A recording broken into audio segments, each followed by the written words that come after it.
For this one, gagamit tayo ng Hansong pork luncheon meat. Hatiin nyo into cubes. Siyempre, hindi na naman pantay-pantay. Hindi mo kaya, bagong mantika.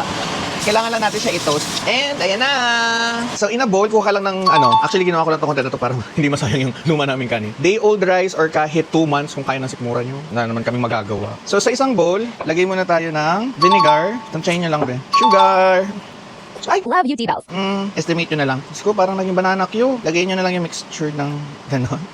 Huwag nyo na lang ilahat. Tapos, make sure distributed siya sa lahat ng kanin. So, pansin nyo, pag nagkaroon siya ng basa, medyo naghihiwa-hiwalay na yung rice. So, since medyo sticky tsaka mamamasa-masa na siya, doon na natin ilalagay ang ating Hansong pork luncheon meat.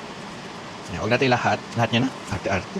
So, para sa mga visual dyan, ayun na siya. Para siyang kanin baboy. Pero, trust the process. Teka lang. Importante, lagyan natin ng pepper.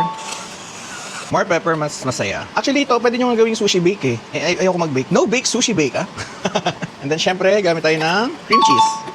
Ayan. So, maya-maya, meron na po tayong maha blanca. Para di masyado malamog, ilalagay ko na rin yung iba. So, pwede kayo maglagay ng kahit anong hot sauce, pero sa akin, sriracha nilalagay ko. Make sure nakaspread po ang cream cheese, ha? Kasi muubuo siya, so medyo tsatsagain nyo lang. So, ngayon, mukha na siyang kanin baboy ulit. Then, ang highlight, ilagay na natin ang ating Sigel Kim Original Seaweed. So, i-crush-crush nyo lang siya. Crush. Para hindi sayang ilagay natin yung mga binuksan natin. Ito naman yung original din. And isama natin yung roasted. Yan, sarap, bango. Ngayon, to keep this moist and hindi siya parang puro sticky-sticky, dapat lagyan natin siya ng oil. Kuha lang ako ng sesame oil. Ako, parang gusto ko siya lagyan ng toasted garlic. Ang dami niya nalalagay! Mas marami kang sinasabi. Hindi na siya mukhang kanin baboy. Para na siyang suka ng pusa. Hindi lang siya ka-nice-nice talaga, pero pagagandahin natin yan. Ikaw nga, di masyado kagandahan. Tanggap ka naman ng sambayan ng Pilipino, be. And lalagyan na natin siya ng sesame oil from Good Life. Sana all good ang life. Ikaw na.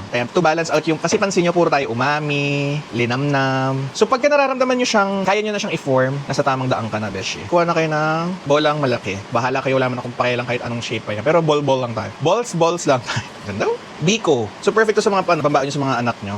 Simutin natin kasi hindi tayo mayaman. Meron tayo ang seasoned rice ball. So babalutan pa natin to para hindi siya messy kainin. So ako, gusto ko gawin is kukuha pa ako ng another seaweed.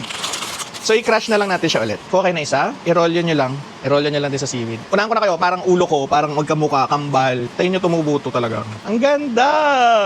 Oh, hindi hindi noribol to. Ulo ko yun. Ay, ang gastos naman. Okay lang, hindi naman ikaw yung bumili. And there you have it. Meron na tayong seasoned rice ball. So tinry ko siya ibalot sa sesame seeds. Kaso parang nagmukhang butchi. So I suggest that appetizing to.